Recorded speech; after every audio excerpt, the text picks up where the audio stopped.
지금 우리는 사순절을 보내고 있습니다. 사순절은 40이라는 뜻입니다. 육수는 60이고 칠수는 70, 팔수는 80이라면 사순절은 40을 말합니다. 제의 수요일, 소위 말하면 애쉬 웬즈데이부터 고난주간까지를 40일로 치는데 주일은 뺍니다. 주일까지 치면 50일이 넘습니다. 그래서 사순절은 예수님이 고통당하시고 고난당하시기 위해서 십자가를 예상하셨던 기간입니다. 예수님은 이 사순절 기간 동안에 가장 힘든 시간을 보내셨습니다. 그런데 오늘 본문에 나오는 제자들은 예수님이 그렇게 힘든 시간을 보내고 있는데 자기들은 자리 다툼을 하고 있었습니다.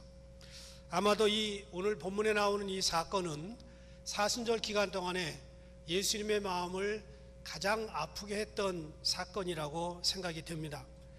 제자들의 마음을 나누어 놓고 또 10 제자들의 마음을 분노하게 하고 예수님의 마음을 아프게 했던 이 사건은 아들 둘을 제자로 만든 한 여인으로부터 시작이 됩니다.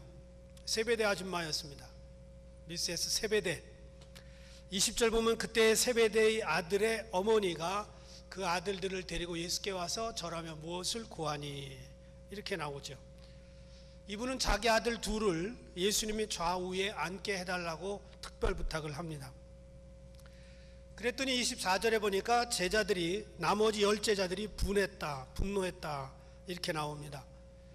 자, 한 어머니는 두 아들을 특별 청탁을 하고 있고 나머지 10 제자들은 분노하고 있습니다. 이런 가운데 신약 성경 가운데 중요한 요절 하나가 선포가 됩니다. 27절 너희 중에 누구든지 으뜸이 되고자 하는 자는 너희의 종이 되어야 하리라. 사순절 보내는 우리들이 마음 깊이 새겨들어야 될 교훈이라고 생각이 됩니다. 주님이 말씀하신 제자의 삶은 무엇일까? 몇 가지 말씀을 드리는데요. 첫 번째는 제자의 삶은 경쟁이 아니다. 세베대의 아들이라면 당연히 야고보와 요한을 말합니다. 야고보는 12 제자 가운데 제일 먼저 헤롯의 칼에 순교당했습니다. 요한은 제일 끝까지 살아남았습니다. 12 제자 가운데 제일 먼저 죽은 사람과 제일 마지막에 죽은 그 두 사람이 바로 세베대의 두 아들입니다. 아마도 이 아주머니는, 이 엄마는 어렸을 때부터 두 아들을 정성껏 키웠을 거예요. 그리고 좋은 것만 먹였을 것이고 좋은 교육 시켰을 것이고 예수님에게 찾아올 정도라면 이분의 치맛바람은 아마 대단했다고 저는 생각을 합니다. 그리고 이 어머니의 생각에는 이제 곧 주의 나라가 임할 것이고 주님께서 로마의 정권을 엎으신 다음에 그 정권을 인수할 거라고 하는 생각을 했습니다. 예수님 주변에 따라다니는 사람이 너무 많았고 그리고 예수님은 얼마든지 능력을 행하실 수 있는 분이기 때문에 이 세베대 아줌마의 생각은 너무나 당연한 생각이었습니다. 그래서 12 제자들 가운데 자기 아들 둘을 좌우에 앉혀달라 부탁합니다. 아마 조선시대로 보면 우의정 좌의정 정도 될 겁니다. 자식을 향한 어머니의 마음, 아줌마가 된 분들은 다 이 정도는 이해할 겁니다. 남의 자식은 내 눈에 보이지 않습니다. 그래서 21절에 보니까 나의 두 아들 이렇게 단어를 씁니다. These my two sons. These my two sons. 그러면 다른 사람의 아들들은 안 보이는 거예요. 나머지 10명은 눈에 보이지 않고 나의 두 아들만 보입니다. 두 아들을 제자로 보낸 가정이 그 집안뿐인가요? 베드로와 안드레도 있습니다. 그런데 이 여인의 행동은 어쩌면 자식을 둔 어머니로서는 지극히 당연하고 이해할 만한 상황입니다. 아줌마들이 그래요. 어떤 글을 보니까 21세기 아줌마가 누구냐? 하도 재밌어서 내가 옮겨왔어요. 남자도 여자도 아닌 제3의 성으로 펑퍼짐한 몸매, 진한 화장에 뽀글뽀글 파마머리와 편한 옷차림, 숨 넘어가는 웃음소리와 남을 신경 쓰지 않는 뻔뻔스러운 행동 등으로 아줌마를 정의하고 있다.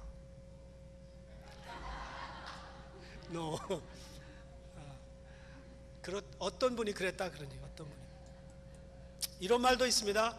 전철에서 한 자리가 났어요. 100m 선수와 아줌마 중에 누가 더 멀리 먼저 차지할 것인가? 아줌마입니다. 아줌마.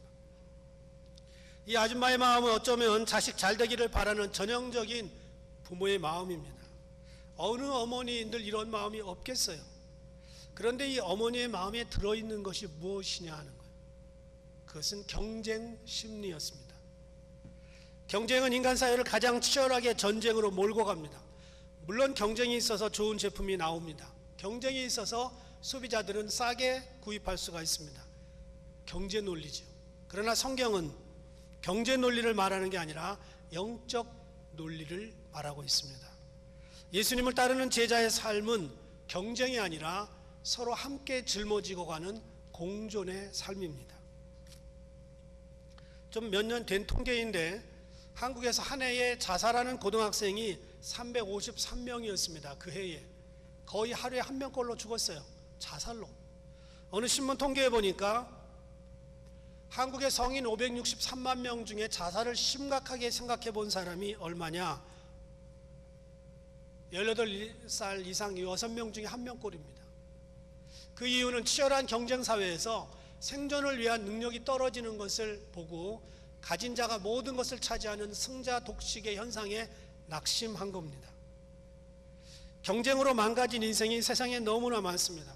경쟁은 자신과 타인을 다 삭혀버리고 지옥의 불길로 태워버립니다. 창세기에 보면 아벨의 제사가 나오고 가인의 제사가 나오는데 가인과 아벨이 한꺼번에 제사를 드렸어요. 같은 자리에서. 그런데 하나님이 아벨의 제사는 받고 가인의 제사는 받지 않았습니다. 제가 궁금했어요. 어떻게 받으시고 어떻게 안 받으셨을까? 그러면 아벨의 제사 있는 데 와서 고개를 한참 끄덕하시고 올라가시고 가인에게 가서 노 그러고 올라가셨을까? 이게 참 궁금했는데 어느 날 종교 영화를 보니까 너무 재미있는 장면이 나타났어요. 제사를 드리는데 둘이 불길이 올라가는데 아벨의 불길은 쭉 올라가고 가인의 불길은 꺼져서 기역자로 꺾어져서 옆으로 가요. 이해할 수 없는 상황이었지만 웃고 지나갈 수밖에 없는 상황이었지만 그랬어요. 가인이 동생 아벨을 죽인 것 경쟁 심리였습니다. 여러분 생각해 보세요. 이번 주에 은혜 못 받았으면 다음 주에 받으면 되는 거 아니에요? 대답 안 하세요? 이번 주에 설교가 은혜가 안 되면 다음 주에도 받으면 되잖아요. 한 번 설교 듣고 죽거나 한 번 예배 드리고 죽을 거 아니잖아요. 우리가 특별한 일이 없는 한. 그런데 한 번 제사에 목숨 걸 일이 없었는데 동생을 죽였어요. 그 한 번 제사 드리고 다음에 진정한 예배로 다시 드리면 되잖아요. 경쟁 심리입니다. 야곱을 향한 에서의 마음 경쟁 심리였습니다. 그까짓 거 쌍둥이에요. 불과 5분 차이로밖에 타연하지 않았을 거예요. 그랬는데 동생을 죽이겠다고 덤벼듭니다. 요셉의 형제들이 요셉을 팔아버린 이유 경쟁 심리였습니다. 다윗을 향한 사울의 마음 경쟁의 독이 들어가니까 사울이 나라 일을 돌보지 아니하고 다윗을 잡으러 다닙니다. 그 다윗이 누구예요? 자기 사위예요. 자기 사랑하는 딸의 남편입니다. 그런데 경쟁 심리는 그런 인간관계 다 무시하고 죽이겠다고 덤벼드는 것이 경쟁 심리입니다. 지금도 세상은 경쟁이 한창입니다. 가장 잘 나가는 상품들도 모두 경쟁을 바탕으로 해서 만들어집니다. 애플은 끝없이 삼성을 물고 들어지고 삼성은 끝없이 애플에게 그렇게 싸움을 겁니다. 현대와 도요타가 싸우고 있습니다. 이 정도면 봐줄 만한데 교회들까지 경쟁의 대열에 뛰어들어서 교회의 크기가 얼마냐? 너희 목사님은 어느 정도 공부를 했냐? 기도는 얼마나 하시냐? 얼마나 설교를 잘 하냐? 이런 능력을 검증하고 있습니다.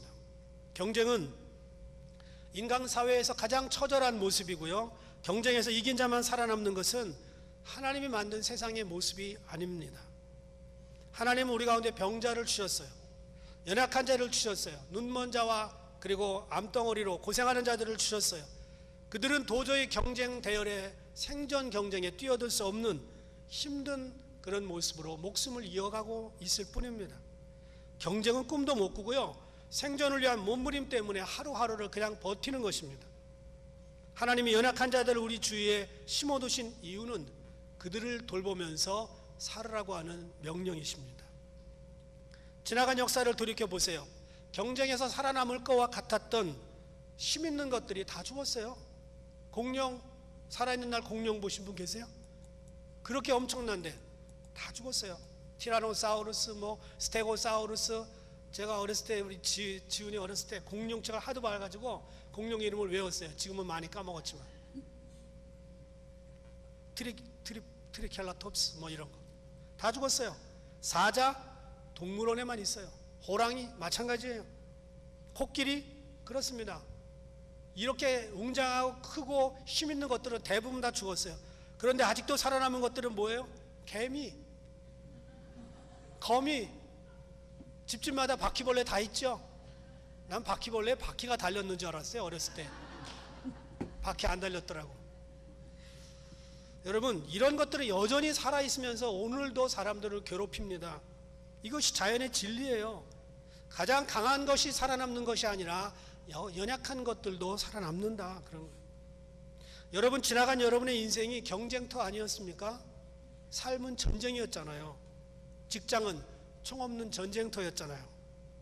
그런데 오늘 어떻게 사십니까? 예수 믿고 나서도 여전히 경쟁 심리에 사로잡혀서 그렇게 사십니까? 아니면 한 사람이라도 더 같이 살기 위해서 공존의 삶을 살고 계십니까? 세상이라고 하는 전쟁터가 너무 치열한 걸 알기 때문에 많은 부모들이 내 자식만큼은 이 경쟁터에서 손에 피 안 묻히고 살도록 해야지, 그래서 화이트 칼라로 살게 하고 싶어서 공부를 시키고 때로는 닥달되고 애들을 그렇게 어쩌면 속된 말로 잡을 정도로 그렇게 공부를 시킵니다. 이런 부모들이 능력 있는 부모들로 인정을 받는 시대에 우리가 살고 있습니다. 나쁘지 않아요. 그런데 그들에게 너만 잘 살아라고 하는 것을 가르친다면 그 아이들은 그렇게 살 수밖에 없습니다. 그런데 너 공부 잘해야 된다. 그리고 공부한 것을 남 줘야 된다. 남 주기 위해 공부해야 된다. 이렇게 가르치고 계시나요? 하나님 우리 각자의 인생을 독특하게 만드셨습니다. 어느 사람과도 경쟁할 수 없는 독특한 우리의 모습으로 지으셨습니다. 어떤 사람은 영어를 잘하지만 어떤 사람은 수학을 잘해요. 모두가 다 잘할 수는 없는 것입니다. 어떤 사람은 미술을 잘하고 어떤 사람은 음악을 잘해요. 그런데 부모들은 다 잘해야 된다는 거예요. 다 잘해야 된다. 어떤 애가 음악 못해요. 미술 못해요. 근데 성적표를 받으니까 형편이 없는 거예요. 그래서 아빠에게 가서 물어봤어요. 아빠, 음악가가 좋아? 미술가가 좋아? 그랬더니 음악가도 좋고 미술가도 좋지. 아무거나 잘 되라. 그리고 성적표를 펴보니까 음악도 가고 미술도 가야. 그래서 음악가, 미술가 그랬다는 거예요. 꼭 설명을 해야 웃어요. 바로 웃어야 되는데. 여러분, 하나님은요, 우리 한 사람 한 사람을 어떤 테두리에 넣어서 딱 똑같이 찍어낸 상품으로 만들지 않았어요. 우리를 작품으로 만들었고요, 명품으로 만들었습니다. 이 땅에 하나밖에 없는 유일한 피조물이 저와 여러분입니다. 우리 여러분의 옆에 분에게 한번 인사해 보세요. 당신은 하나님의 명품입니다. 여러분 다 작품들이에요. 작품들입니다. 제가 알고 있는 어느 목사님은 아들이 셋이에요. 저보다 하나 더 낳았어요. 셋째가 대학 입시 시험을 봤는데 성적이 잘 안 나왔습니다. 성적이 발표된 날 막내가 메일을 보냈어요. 카톡을. 아빠, 제가 부끄러우시지요? 목사님이 금방 답장을 보냈습니다. 세상에 자식을 부끄러워하는 애비가 어디 있냐. 공부를 좀 더 잘하면 좋겠다는 것뿐이지, 공부를 잘하면 내 새끼고 잘못하면 남의 새끼냐? 공부 좀 못했다고 그 자식을 부끄러워하는 애비가 그 애비가 부끄러운 애비지, 나는 너가 부끄럽지 않다. 그동안 고생했다.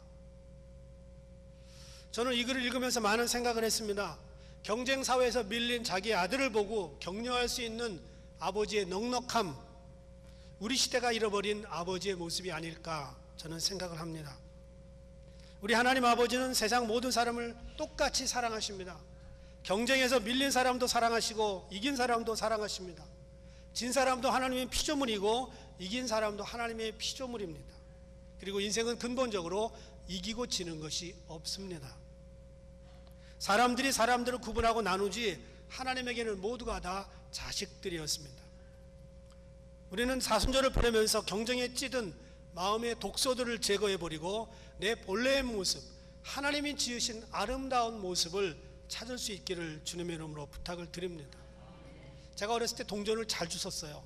특별히 비 오는 날, 그런 날은요, 장화 신고 한 바퀴 돌면요, 빗물에 튀겨서 동전들이 많이 나와요. 근데 어렸을 때 용돈도 받지 못하던 시절에 그 동전 하나 줍는 거는 그건 대박입니다. 동전을 주시면 시꺼매요. 그러면요, 거기다 어떻게 해요? 앞뒤로 침을 탁탁 뱉고요, 땅바닥에 탁 내려온 다음에 뒷발꿈치를 싹 3바퀴만 돌리면요, 깨끗해집니다. 여러분 안 했어요? 우리 다 그렇게 했잖아요. 그리고 그걸 어떻게 해요? 엉덩이에다 한번 싹 닦고, 그러면 그 뻥튀기를요, 이게 목에다 줄줄이 달 수 있도록 그렇게 줘요. 여러분, 우리가 세상 살면서요, 너무 다 이 동전의 액수는 그대로 있지만 앞뒷면이 전부 녹슬어서 저와 여러분이 죄에 찌들어 있을 수 있어요. 그럼 예수님이 십자가의 보혈로 탁 해가지고 몇 번 밟으시고 깨끗하게 씻어서 아름다운 형상을 회복해서 다시 가치 있게 쓸 수 있게 만들어 주신 줄 믿습니다. 경쟁이 아니에요, 경쟁이. 두 번째는요, 제자의 삶은 섬김입니다. 섬김.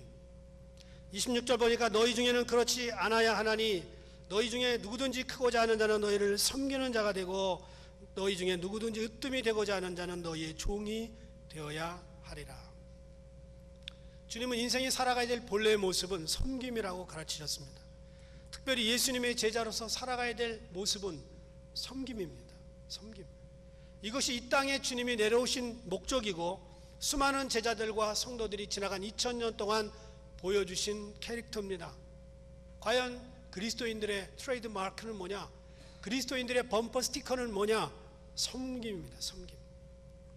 예수님은 야고보와 요한의 어머니가 보여준 모습을 꾸중하는 대신, 그걸 꾸중하지 않으셨어요. 그 대신 이방인의 집권자들과 대인들, 정치인들은 권세를 부리는데 우리는 그렇게 살면 안 된다는 걸 얘기해 주셨습니다. 우리 삶의 목표는 권세가 아니라 섬김이라고 말씀해 주신 것입니다. 권세는 위를 목표로 하고 있고요, 섬김은 아래를 목표로 합니다. 권세는 남을 누르며 살고 섬김은 나를 누르면서 삽니다. 권세는 갖기 시작하면서 불안이 싹 트지만 섬김은 시작되면서 기쁨이 싹 틉니다. 권세는 자기를 위한 것이지만 섬김은 남을 위한 것입니다. 우리 그리스도인들은 남을 섬기기 위한 자세로 사는 것이 바른 인생이라는 것입니다. 한때 성공의 대주교가 되기를 원했던 세뮤얼 브랭글이라고 하는 청년이 있습니다. 이분이 구세군을 보고서 구세군이 제일 낫다, 그래서 구세군이 처음 창설된 지 얼마 지나지 않았을 때 구세군이 되고 싶어서 배 타고 대서양을 건너 영국으로 건너왔습니다. 그때 구세군을 만든 윌리엄 부스 대장이 살아있을 때였습니다. 대서양을 건너오니 청년 세뮤얼 브랭글이라고 하는 청년에게 일을 시켰는데, 구세군은 전부 군복을 입잖아요. 그래서 군화를 신습니다. 그 군화를 닦으라고 지시했어요. 낙심한 이 브랭글이 세상에 내가 군 하나 닦으려고 대서양을 건너왔나? 내가 꿈을 쫓아왔는데, 그의 꿈은 대주교였습니다. 아키비숍. 그러던 중에 그는 어느 날 구두를 닦고 있다가 환상을 봤는데 예수님께서 허리를 구부리고 갈릴리 어부들의 발을 닦고 계시는 모습을 봤어요. 그때 그는 이렇게 고백했습니다. 주님, 제가 잘못 생각했습니다. 주님은 그들의 발을 씻기셨군요. 저는 그들의 군화를 계속해서 닦겠습니다. 데레사 수녀가 인도에서 한 어린이의 상처를 지극히 정성으로 돌보고 있을 때 주변에 살던 주민이 물어봐요. 수녀님, 당신은 당신보다 더 잘 살거나 높은 지위를 가진 사람들이 편안한 것을 보면 부러운 마음이 안 드세요? 당신은 평생 이렇게 살 거예요? 이렇게 사는 거에 만족하십니까? 그랬더니 데레사 수녀가 이렇게 대답했대요. 허리 굽히고 섬기는 사람에게는 위를 쳐다볼 시간이 없습니다. 여러분, 인생의 참모습은 섬김에 있습니다. 이 사순절에 우리가 다시 한번 돌이켜야 됩니다. 나는 얼마나 섬기며 살아가고 있는가. 세 번째 제자의 삶은요, 종입니다. 종. 28절 보면 그렇게 나와요. 인자가 온 것은 섬김을 받으려 아니라 도리어 섬기려 하고 자기 목숨을 많은 사람의 대속물로 주려 함이니라. 예수님 자신이 왜 이 땅에 내려오셨는지 알려주신 것입니다. 예수님은 종으로 오셨기 때문에 말구유에서 태어나셨어요. 왕으로 오셨다면 궁중에서 태어나셔야 했습니다. 그분은 가난한 사람들이 자라는 갈릴리에서 자랐어요. 종이 되기 위해 가난한 자들의 마음을 어렸을 때부터 익히셨습니다. 주님은 아무것도 가진 거 없이 3년 동안 전도하러 다니셨고요. 마지막 돌아가셨을 때 어디에 묻힐 데도 없어서 남의 무덤을 3일간 빌렸습니다. 그분은 자신을 종으로 말씀하셨고 실제로 제자들의 발을 씻겨 주셨습니다. 이것이 주님께서 보여주신 종의 모습이라면 우리는 당연히 그렇게 해야 되잖아요. 당연히. 가정에서도 서로 섬겨야 됩니다. 남녀 간의 애정이 얼마나 갈까요? 미국 코넬 대학 연구팀이 조사한 결과 남녀가 결혼해서 애정을 느낄 수 있는 기간은 18개월에서 30개월이 다다. 짧으면 18개월, 길면 30개월, 그리고 지나고 나면 상대방을 봐도 더 이상 가슴이 뛰지 않아요. 여러분, 결혼 3년, 5년, 10년 지났는데 와이프를 보고 가슴이 안 뛰면 나는 정상적인 남자다, 그래야지 왜 안 뛸까? 여보 화장 좀 해. 뭐 이렇게 할 필요가 없다는 거예요. 부부의 결합은 언제까지나 애정에 있는 게 아닙니다. 시간이 지나면 서로를 섬기는 맛에 살아야 됩니다. 그래서 결혼 전에는 두 눈을 크게 뜨고 결혼하고 나면 한 눈을 감고 살아라, 그런 얘기도 있잖아요. 결혼 생활은 30%가 사랑이고요, 70%는 섬김과 용서입니다. 용서. 부부 사랑은 이해와 용서와 섬김으로 서로 감싸줄 때 10년도 가고 50년도 가는 겁니다. 섬기는 거예요. 일본 봉건 시대의 무사들을 우리는 사무라이라고 말합니다. 이 사무라이는 사무라이만이 가지고 있는 정신이 있어요. 그걸 사무라이 정신이라고 그래요. 조선시대에는 선비 정신이 있었고 일본은 사무라이 정신이 있습니다. 여러분, 사무라이들이 지배계급을 형성하고 일본 사람들을 그렇게 다스렸어요. 전쟁을 하고 자기 지역을 지켰어요. 소위 말하는 나와바리라고 하는 것을 지키면서 그 안에서 자기 영역을 칼로 지켰습니다. 가마쿠라 시대 때 이 사람들은 독특한 군사 문화를 만들었고요. 그리고 무로마치 시대 때 불교의 영향을 받아서 사무라이들만 누릴 수 있는 독특한 문화를 만들었습니다. 이 사무라이들은 많은 토지를 소유했고요, 수많은 농민들을 지배했습니다. 지방의 계급, 자기들이 형성해서 스스로 귀족들이 됐습니다. 농부, 장인, 상인들 위에 군림해서 칼을 가지고 지배했습니다. 그들은 늘 칼을 2개를 가지고 있는데 긴 것은 전쟁용이고 작은 것은 할복용입니다. 그런데 우리가 알고 있는 것처럼 사무라이들이 본래 지배계급이었나? 아니에요. 사무라이라고 하는 말의 뜻은 무슨 뜻이냐면 섬긴다, 봉사한다, servant예요. servant. 그런데 어느 날부터 칼을 들고 지배하는 계급으로 바뀐 다음에 그들은 자기들만의 그룹을 형성하고 처음에 좋게 출발했던 사무라이, 섬긴다, 봉사한다, 이런 건 다 없어지고 세월이 가면서 변질됐고요, 일본 그 전 열도를 피바람으로 몰고 갔습니다. 제가 그 사무라이의 이야기들을 쭉 듣고 보면서 느낀 게 있어요. 기독교는 어떨까? 똑같아요. 주님의 제자들은 본래 섬기는 자들이었습니다. 예수님도 섬기셨고요, 제자들도 섬겼어요. 그런데 어느 날 313년에 로마에서 기독교가 국교로 공인된 다음에 기독교는 그때부터 득세하기 시작했습니다. 그전에는 교회 가면 죽였는데 이제는 교회 안 가면 죽인다는 거예요. 로마의 국법이. 어느 날부터 이제 종교계급이 지배계급이 되었고요, 중세까지 모든 유럽의 왕들을 임명하고 폐하는 종교 기득권이 교황청이 됐습니다. 중세 유럽의 여러 왕들은 교황의 눈치를 보고 살았어요. 잘못하면 가서 무릎 꿇고 눈 속에서도 파묻어서 자기의 무릎을 파묻고 잘못했다고 용서를 빌었어요. 카노사의 굴욕 사건이라고 하는 유명한 히스토리예요. 교황이라고 하는 말의 뜻도 뭐냐면 종교적인 황제가 교황입니다. 지나간 2000년 역사 동안 265명의 교황이 거쳐갔고요, 지금 266번째 프란치스코가 교황을 하고 있어요. 그런데 초대 교황인 베드로부터 시작해서 상당히 많은 세월 동안 교황들은 순교당했습니다. 복음을 전했고요, 여러 가지 교리적인 논쟁에 휘말리면서 교회를 바로 세웠습니다. 그런데 중세 이후로 접어들면서 세속적인 문제에 깊이 관여하기 시작했고, 그 관여하면서부터 엄청난 땅과 재산과 그리고 권세를 누리게 되었습니다.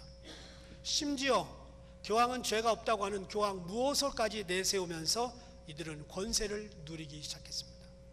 거기에 마틴 루터가 저항하면서 우리들을 저항자들, 프로테스트한 사람들, 그래서 프로테스탄트라고 우리를 불러요. 철저히 변질된 겁니다. 처음에는 섬기는 것으로 시작했습니다. 그런데 변질됐어요. 가지고 있다 보니까. 오늘 우리가 가진 직분도 비슷하지 않겠어요? 집사, 권사, 장로, 목사까지 섬기기 위해서 주신 직분인 줄 믿습니다. 이것을 계급으로 생각하신다면 큰 오해입니다.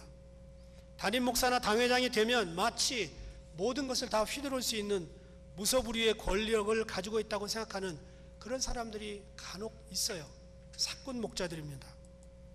여러분, 모든 성도들이 세상의 종이 되고 서로를 섬길 때 세상은 차츰차츰 좋은 세상이 될 것입니다. 주님께서 오늘 우리 가운데 다시 오셔서 이렇게 물어볼 줄 몰라요. 나의 종들은 다 어디 갔냐? 왜 왕이 되려고 하는 사람만 남아있냐? 그래서 오늘 제가 설교의 제목을 그렇게 한 거예요. 종들은 다 어디 갔나? 우리가 사순절을 보내면서 다시 한번 주님이 주신 섬김의 의미와 종이 되는 것과 그리고 주님 오시는 그날까지 우리가 종으로서 섬기면서 살아가야 되겠다고 하는 다짐을 다시 할 수 있는 저와 여러분 되기를 주의 이름으로 부탁을 드립니다.